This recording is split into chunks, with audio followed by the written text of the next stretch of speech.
she saw what she had done, she gave her father 41. 앞서 들으신 노래는 미국 아이들이 줄넘기 놀이를 할 때 부르는 노래 중 하나입니다. 놀이에 쓰이는 노래치고는 좀 무서운 이 노래는 실화를 바탕으로 각색한 것입니다. 1892년 8월 4일 미국 매사추세츠주 폴리버. 그날은 매우 덥고 조용한 여름날이었습니다. 마을의 정적을 깬 것은 11시 10분 무렵 92번가에 있는 집에서 들려온 비명소리였습니다. 다락방에서 쉬고 있던 하녀 브릿짓 설리번은 집 주인의 딸인 리지 보든이 비명을 지르며 자신을 찾는 소리에 깜짝 놀랐습니다. 무슨 일이냐는 브릿짓의 질문에 리지는 다음과 같이 말했습니다. 빨리 와봐. 아버지가 돌아가셨어. 누군가에게 살해당하셨다고. 브릿짓이 1층 거실로 달려왔을 때 그녀의 눈에 들어온 것은 정문에 서 있는 리지와 거실 소파에 비스듬히 누워 사망해 있는 집주인 앤드류 보든이었습니다. 70세의 앤드류는 마을에서 알아주는 부자였지만 평소 검소한 생활을 하던 인물이었습니다. 그런 그가 누군가에게 날카로운 흉기로 얼굴을 수차례 공격당해 사망해 있었던 겁니다. 브릿짓이 거실로 들어가려 하자 리지가 소리쳤습니다. 거기 들어가지 말고 얼른 가서 의사 선생님을 모셔와. 뛰어! 브릿짓은 길 건너편에 사는 의사 보엔의 집으로 달려갔지만 그는 외출 중이었기에 우선적으로 보엔의 부인에게 앤드류의 사망을 알리고 다시 집으로 돌아왔습니다. 그녀가 돌아오자 리지는 다시 한번 심부름을 시킵니다.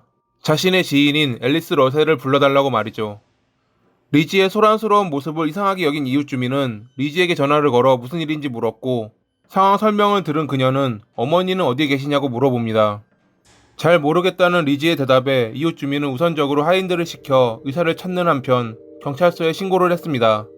그때가 오전 11시 15분입니다. 잠시 후 리지의 집에 도착한 의사 보엔과 이웃 주민은 앤드류의 시신을 확인했고 심부름을 갔다 돌아온 브리짓에게 리지는 다음과 같이 말합니다.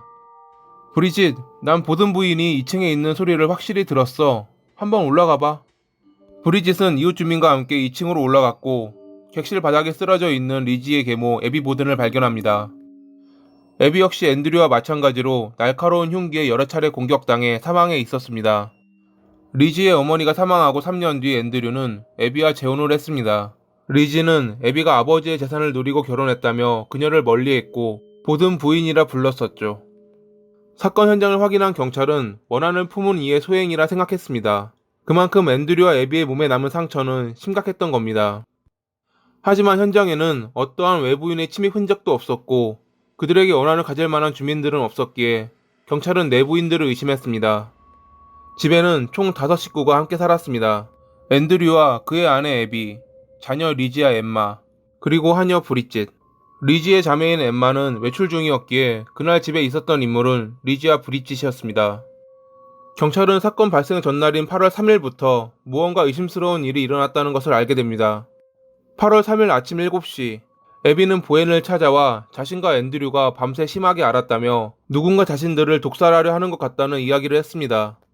진찰을 해봤지만 별 이상이 없었기에 탈이 난 것 같다며 돌려보냈고 앤드류를 진찰하러 가보았더니 그는 자신이 아프지 않다며 보엔을 돌려보냈습니다.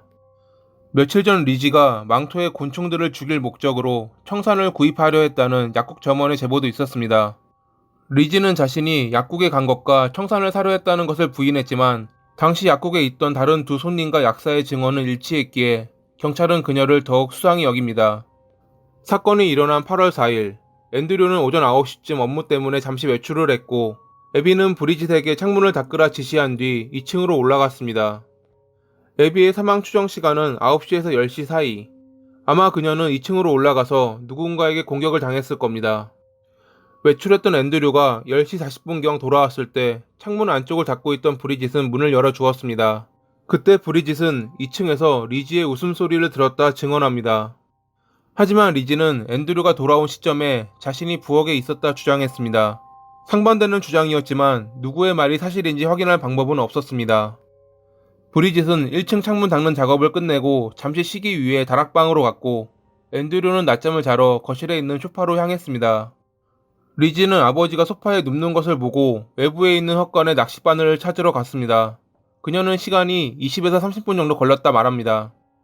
집으로 돌아왔을 때 앤드류가 사망해 있는 것을 확인했고 브릿짓을 불렀다는 것이 그녀의 주장이었습니다. 11시 15분에 이웃 주민이 경찰에 신고를 했고 11시 30분에 의사 보엔이 도착, 11시 45분에 7명의 경찰관과 검시관이 현장에 도착했습니다. 경찰은 흉기를 도끼라 생각하며 리지에게 집에 도끼가 어디 있는지 물었고 브릿짓의 안내로 지하실에서 4개의 도끼를 발견합니다. 그중 하나는 도끼 자루가 없었습니다. 먼지가 묻어 있었으나 경찰은 이것이 인위적으로 안 쓰인 것처럼 하기 위한 위장이라 생각했고 범행에 사용됐는지 확인했지만 혈흔은 발견되지 않았다고 합니다. 리지의 말이 사실이라면 범행 시간에 그녀는 헛간에서 낚싯바늘을 찾았다는 게 되는데 헛간을 수색한 경찰은 바닥에 쌓여있는 먼지를 발견합니다. 즉 헛간에는 오랜 기간 아무도 오지 않았다는 겁니다. 신문이 거듭될수록 경찰은 리지가 의심스러웠습니다. 또한 헛간에 갔다 집으로 돌아왔을 때 리지는 신음소리와 무언가 긁는 소리를 들었다 주장했지만 몇 시간 후 아무것도 듣지 못했다고 번복하기도 했습니다. 신문을 마치고 집으로 돌아온 리지가 8월 7일 부엌 난로에서 드레스를 태우고 있는 모습을 그녀의 지인 앨리스가 목격합니다. 앨리스는 마치 증거를 인멸하려는 듯 보이는 그녀의 행동을 나무랐지만 리지는 그저 페인트 묻은 드레스를 태우는 것이기에 아무런 문제가 없다 답했습니다. 8월 12일, 검찰은 리지가 유산을 노리고 앤드류와 애비를 살해했다며 그녀를 7살인죄로 기소합니다. 검찰은 앤드류가 사전에 작성해 두었던 유언장을 토대로 대부분의 유산을 애비에게 물려주려던 앤드류를 리지가 살해했다고 생각한 겁니다. 유언장에는 앤드류의 자녀 리지와 엠마에게는 각각 25,000달러를, 애비에게는 50만 달러를 상속한다고 적혀 있었습니다. 애비가 앤드류를 꼬드겨 자신의 친척들에게 건물을 사주는 등 재산을 빼돌리는 모습에 분노한 리지가 유언장의 내용을 알게 됐고 유산 상속을 목적으로 범행을 저지른 것이라는 검찰의 주장. 검찰에 유산을 노린 범죄라는 주장에 힘을 실어준 것은 앤드류와 애비의 사망 순서였습니다. 애비의 사망 추정 시간은 9시에서 10시 사이, 앤드류의 경우는 11시. 이렇게 되면 애비의 재산은 남편인 앤드류에게 상속됩니다. 그 후 앤드류가 사망했으니 모든 재산은 엠마와 리지에게 상속되는 겁니다. 만약 반대였다면 애비의 친인척들에게도 유산을 물려줬어야 하는 상황이었습니다. 범행에 사용된 흉기는 발견되지 않았습니다. 즉 정확한 물증은 없고 심증만 있는 가운데 열린 재판이었지만 초기에는 정황 증거 때문에 많은 이들이 리지를 의심했습니다. 그녀가 처음에는 약국에서 청산을 구입해 범행을 저지르려 했지만 구입에 실패하자 다른 독약을 썼고 그것마저 실패한 뒤 결국 흉기로 범행을 저질렀다 생각한 겁니다. 하지만 검찰이 범행 증거로 앤드류와 애비의 두개골을 가져왔을 때 그것을 본 리지가 기절하자 여론은 완전히 바뀌었습니다. 두개골만 보고도 기절한 여인이 어찌 그런 범행을 저질렀겠는가. 이런 여론과 물증 부족으로 인해 결국 배심원단은 리지에게 무죄를 판결합니다. 그렇게 무죄를 판결받은 리지는 재판장을 떠나며 자신이 가장 행복한 여인이라 인터뷰했고 엠마와 함께 마을에 있는 호화로운 집으로 이사해 부유한 삶을 살아가기 시작합니다. 평소에는 검소한 아버지 때문에 많은 재산이 있음에도 불구하고 호화로운 생활을 해본 적 없는 그녀들은 아마 행복했을 겁니다. 여전히 마을 사람들은 리지를 의심했지만 그녀는 아랑곳하지 않았고 그렇게 호화로운 삶을 살다 1927년 6월 1일에 폐렴으로 인해 66세에 사망합니다. 리지가 사망하고 9일 후에 엠마 역시 사망했는데 두 자매는 앤드류와 애비가 묻혀있는 땅에 같이 묻혔다고 합니다. 하녀인 브리짓이 범인이라는 주장도 있었으나 동기가 없는 범행에 원한이 있는 듯한 살인을 저지른다는 것은 당시에는 상상할 수 없었기에 이러한 주장은 무시됐습니다. 이 이야기는 많은 대중매체로 각색돼 소개됐는데 대부분의 내용들이 리지를 범인으로 취급하고 있습니다. 앞서 들으신 노래 역시 이러한 것들 중 하나입니다. 리지는 법적으로 무죄라는 판정을 받았지만 많은 이들은 그녀가 범인이라 생각합니다.